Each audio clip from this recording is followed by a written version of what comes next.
नमस्कार, मैं हूं दिव्या कोचर और आप देख रहे हैं TV9 भारतवर्ष। बांग्लादेश में हिंदू साधु चिन्मय दास की गिरफ्तारी के बाद दुनिया भर के हिंदू समुदाय और स्कॉन के लोगों में गुस्सा है। इस मुद्दे पर आज हमसे बात करने के लिए मौजूद हैं इंडिया स्कॉन के प्रवक्ता युधिष्ठिर गोविंदा दास जी। युधिष्ठिर जी, TV9 में आपका बहुत बहुत स्वागत है।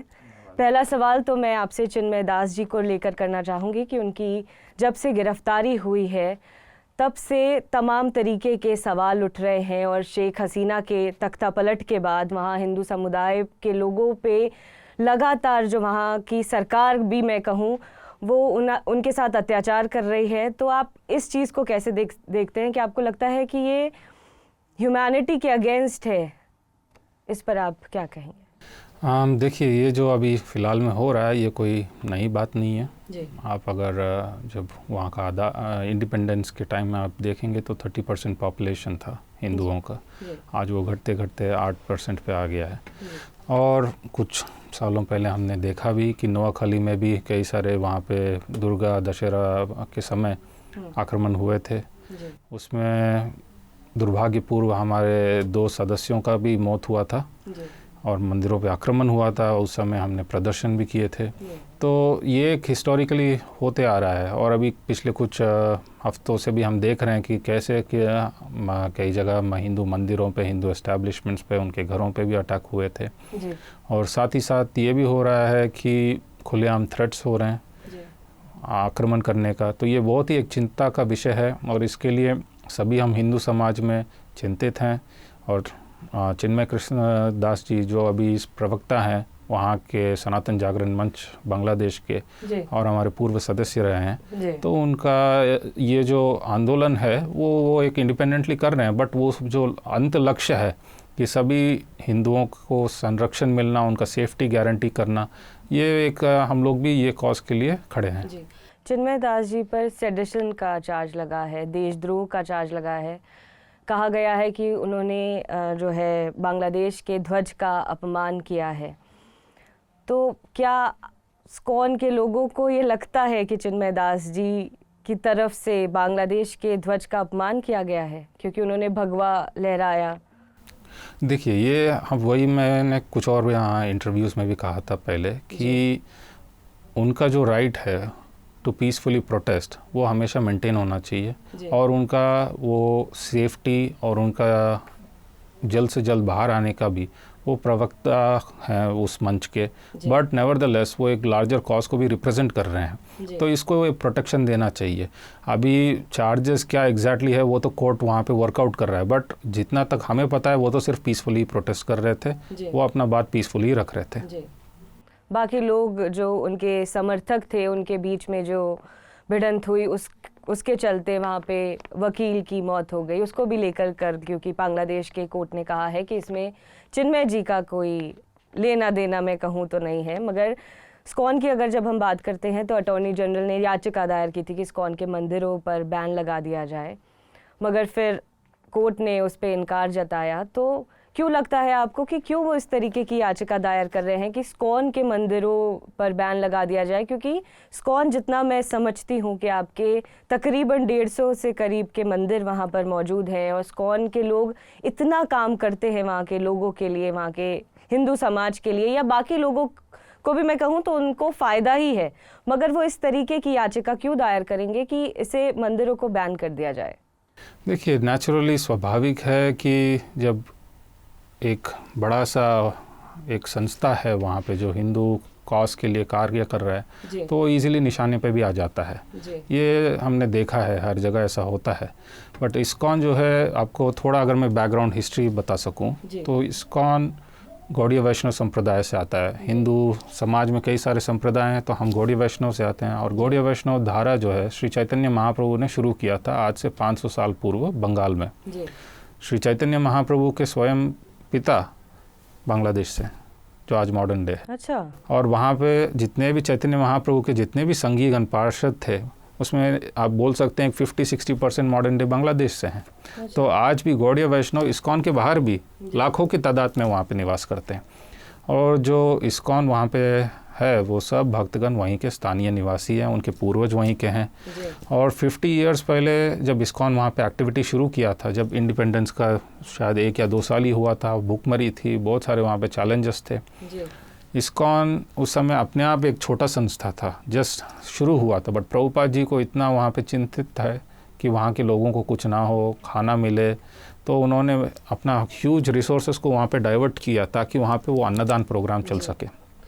और जब से आज तक वो प्रोग्राम चले आ रहा है, वहाँ पे हम ऑर्फनेज चलाते हैं, स्कूल्स चलाते हैं, मेडिकल कैंप्स चलाते हैं। और ये सब समुदाय के लोगों सब के लिए समुदाय, बिना कोई लिंग, बिना कोई जाति, बिना कोई धर्म के भेदभाव। मैं चाहूँगी कि आप इसको थोड़ा और विस्तार से बताएं ताकि जनता को ये पता चले कि इस्कॉन बांग्लादेश में सारे लोगों के लिए कितना काम करती है। तो हमारे करीबन 140 सेंटर्स हैं पूरे बांग्लादेश में, एक 40,000 के करीब दीक्षित भक्तगण हैं। उसके अलावा भी कई हज़ारों भक्त हैं जो हमसे जुड़े हुए हैं। और हर कोई कार्यक्रम में हम जो भी पब्लिक इवेंट करते हैं सबके लिए ओपन है, कोई रूप से हम रोकते नहीं। वहाँ पे हम ढाका में भी अपना कार्यक्रम जो चलाते हैं, ओल्ड एज होम का खुला है, कोई भी आए, वहाँ पे हिंदू आए, मुस्लिम आए, क्रिश्चियन आए, बौद्ध आए, सबके लिए हम उसमें निमंत्रित करते हैं।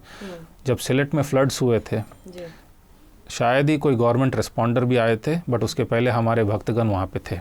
और अब ऐसा नहीं कि ठीक है बस पहुँच गए, वहाँ पे उन्होंने अपने जान को जोखिम में डालते हुए खाना मंदिर में पकाया, सब संघर्ष करके रॉ मटेरियल लाए, पका करके, अगर आप वो तस्वीर दिखाएंगे जब आपके स्क्रीन पे, लोग देख पाएंगे कि कैसे पानी में गले तक डूब के वो जाके लोगों को खाना पहुंचा रहे हैं। तो किसी से पूछा नहीं था आप हिंदू हैं, आप मुस्लिम हैं, बस ये देखा कि आप मनुष्य हैं, आपको बचाना है, आपको मदद करना है। तो ये क्या आप बताएं, कट्टरपंथी का एक कोई लक्षण हो सकता है क्या? जी बिल्कुल सही बात है। एक चीज़ मुझे आपसे जाननी है कि चिन्मय दास जी की गिरफ्तारी को लेकर तमाम तरीके की खबरें सामने आ रही हैं। कल पता चला कि बांग्लादेश में जो इस्कॉन के आपके जनरल सेक्रेटरी हैं चारू दास जी, उन्होंने कहा कि चिन्मय जी का इस्कॉन से कोई नाता नहीं है, उनका एक अपना उन्होंने एक बनाया हुआ है।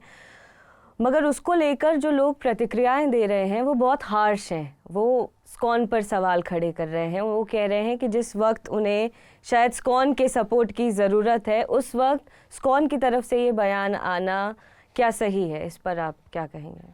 तो जो बयान आप जिक्र कर रहे हैं चारू चंद्र जी का, वो उन्होंने कल पहली बार नहीं दिया था, वो एक्चुअली बहुत लंबे समय से हो रहा है। क्योंकि ये गवर्नमेंट के पहले ही जब हमारे चिन्मय जी का कुछ मैनेजरियल मुद्दे पे वो अपने आप एक अलग आंदोलन खड़ा किए थे, और उसी को हम बार बार दोहराए। बट जो मुख्य पॉइंट यहाँ पे जिसको हम अंडरस्कोर करना चाहते हैं, जो भूलना नहीं चाहिए कि एक यहाँ पे वो जो कर रहे हैं वो एक व्यक्तिगत विषय हो सकता है और वो अपना एक अलग विषय है, बट जो मेन कॉज है वो हमें भूलना नहीं है। वो ये है कि वहाँ के जो माइनॉरिटीज़ हैं, वहाँ के जो हिंदूज़ हैं, उनके एक सेफ्टी का डिमांड, उनका एक सुरक्षा का डिमांड, ये एक प्राइमरी टास्क में, वो उसको हम इग्नोर ना करते हुए इसमें खो ना जाएं। जी, उन्होंने बहुत दफ़ा बोला है, लेकिन कल क्योंकि मीडिया में ये बात आई है और उसके बाद ये लग रहा है कि एक एग्जाम्पल लोग दे रहे हैं कि घर में जब दो भाइयों के बीच में अगर कुछ लड़ाई है या दोनों अलग हो चुके हैं, अपना व्यापार अलग कर चुके हैं, लेकिन अगर उनकी किसी और से लड़ाई है, उनके परिवार पे कोई आक्रमण कर रहा है, उस समय इस तरीके का बयान आना, इसको लेकर सवाल उठ रहे हैं। तो क्या आपको लगता है कि लोग इसे सही से नहीं समझ पा रहे हैं? देखिए, मैं तो मानता हूं कि सही से नहीं समझ पा रहे हैं। हम पहले ही दिन से ये कह रहे हैं कि हम चिन्मय जी का जो राइट्स है एज ए बांग्लादेशी सिटीज़न, वो जो कर रहे हैं, हम उसके लिए उनका समर्थन दे रहे हैं कि वो शांतिपूर्व तरीके से ये याचना करें कि वहाँ पे जो भी सेफ्टी है हिंदुओं का, उसके लिए वो कर सकते हैं। तो वो जो बात बताया गया है वो कोई नई बात नहीं है, बट कल शायद वो जो सोशल मीडिया में कुछ लोगों ने इधर उधर मैसेजिंग को जब बांग्ला में वो बोले हैं, उसको इंग्लिश में जब किया है, तो शायद वो संदेश सही तरीके से पहुंचा नहीं है। जी, युधिष्ठिर जी, मैं आपसे जानना चाहूँगी कि जब शेख हसीना सरकार का तख्ता पलट हुआ, उस वक्त भी हिंदू समुदाय पर जो है उनके एक अपने अलग आक्रमण चल रहे थे, वो बड़े परेशानियों से वो गुजरे हैं। उस वक्त क्या आपने अपने वहाँ के लोगों से बातचीत की, आपने वहाँ के लोगों से जाना कि उनके साथ किस तरीके की स्थिति है तब से और अभी तो वो बहुत ज़्यादा बढ़ गई है, लेकिन तब भी हिंदू समुदाय एक डर में जीने लगा था तख्ता पलट के बाद से। तो आपकी जो भी वहाँ के इस्कॉन के लोगों से बात हुई तो क्या आपको पता चला? तो ये तो जो भी मैं कह रहा हूँ अभी ये पब्लिक डोमेन में ही है, तो ये कोई नई बात नहीं है कि जब वहाँ पे तख्ता पलट हुआ था तो कई सारे जगहों पे आक्रमण हुए थे। उसमें मेहरपुर नाम की जगह में हमारा भी एक केंद्र को जलाया गया जी। और वातावरण एक्चुअली गंभीर है, क्योंकि वहाँ पे फिर हुआ ये था कि जिस प्रकार से थ्रेट्स आए थे, जिस प्रकार से वायलेंस हो रहा था, तो ये साल पहली बार शायद आप बोल सकते हो कि कई वर्षों में जन्माष्टमी को हम बस इंडोर जितने भी हमारे भक्तगण हैं, ब्रह्मचारीगण हैं, उन्हीं के साथ मनाना पड़ा।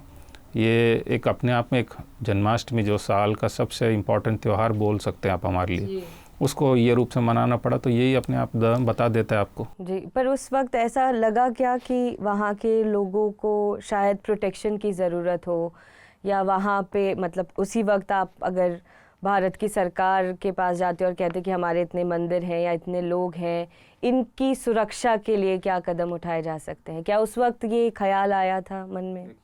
30% से शुरू हुआ, 8% पे आया, तो ख्याल तो जब से आ ही रहा है सबको। तो 9 खाली भी हुआ है, जब भी सबको पता ही था कि क्या वहाँ पे हम लोग को चैलेंजेस हैं।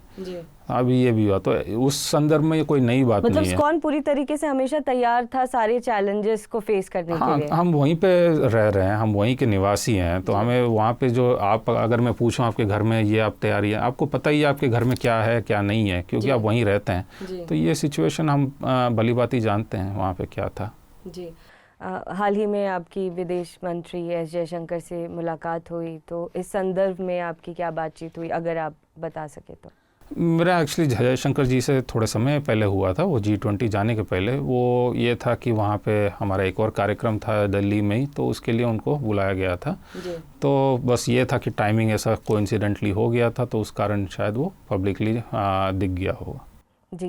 इस संदर्भ में कोई बात हुई बांग्लादेश? वो हालचाल नेचुरली विदेश मंत्री होने के नाते पूछते ही हैं कि कैसे आपका संगठन अलग अलग देशों में चल रहा है, तो उसका हमने वैसे ही उनको जवाब दिया था कैसा क्या क्या कहाँ क्या क्या एक्टिविटीज़ हो रहे हैं, कैसे हमारा इस्कॉन में नया मंदिर खुल रहे हैं, उसके बारे में हम बताए। पर आपको लग रहा है कि भारत सरकार इस विषय में कुछ कर रही है, कोई कदम उठा रही है, इस्कॉन के संपर्क में है कि वहाँ के लोग सब सुरक्षित रहें, वहाँ की सरकार से लगातार बात कर रही है? देखिए, ये एक विषय है कि जो सब हम देख रहे हैं कि सोशल मीडिया के माध्यम से भी सब लोग अपना समर्थन दिखाए हैं।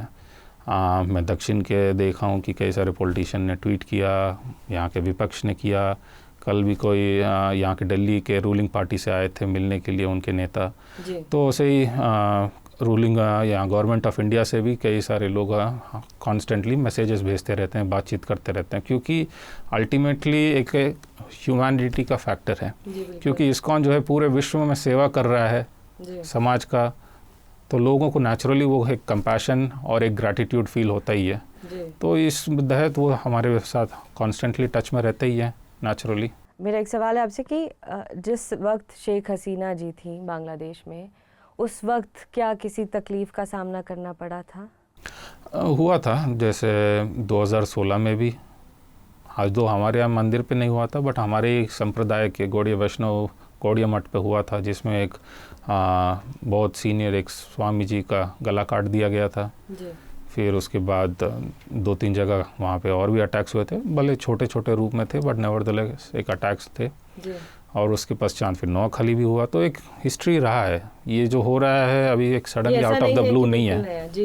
इस्कॉन जो है एक इंटरनेशनल ऑर्गेनाइजेशन है, आपके दुनिया भर में हर जगह आप आपके मंदिर हैं, आपकी संस्था चलती हैं, आप लोगों की सेवा करते हैं। तो बांग्लादेश इतना बड़ा देश नहीं है, आपके पास बहुत सारे देशों का समर्थन है जिसमें भारत सबसे ऊपर है। तो कभी ये विचार आता है कि अगर आप इस विषय में अमेरिका या ब्रिटेन में अगर बातचीत करें, या आप ICC में इंटरनेशनल क्रिमिनल कोर्ट में जाएं, तो इस चीज़ का कुछ हल निकल सकता है? देखिए, अल्टीमेटली डिप्लोमेटिकली वो क्या वो गवर्नमेंट करते हैं वो तो उन्हीं को पता है, बट हम इस्कॉन अपनी तरफ से कुछ करना चाहेगा। बट नेचुरली हम जैसे यहाँ पे भी उपस्थित हैं, कई जगह उपस्थित हैं, तो जो भी हमारे संपर्क में रहते हैं तो उनसे जब हम मिलते हैं तो नेचुरली वो लोग हाल चाल पूछते हैं तो उनको बताते ही हैं। बट आशा अल्टीमेटली हम यही करते हैं कि जो भी कम्युनिटी ऑर्गेनाइजेशंस हो, सोशल ऑर्गेनाइजेशंस हो या डिप्लोमेटिक का चैनल्स हो, वो एक ही लक्ष्य पे फोकस करे कि कैसे वहाँ पे शांति और अमन का वातावरण पुनः स्थापित हो और जो माइनॉरिटीज़ हैं उनको फिर से वो एक सेफ एटमॉस्फेयर रीबिल्ड करके दें। जी, युधिष्ठिर जी, TV9 से बात करने के लिए आपका बहुत बहुत धन्यवाद। Thank you.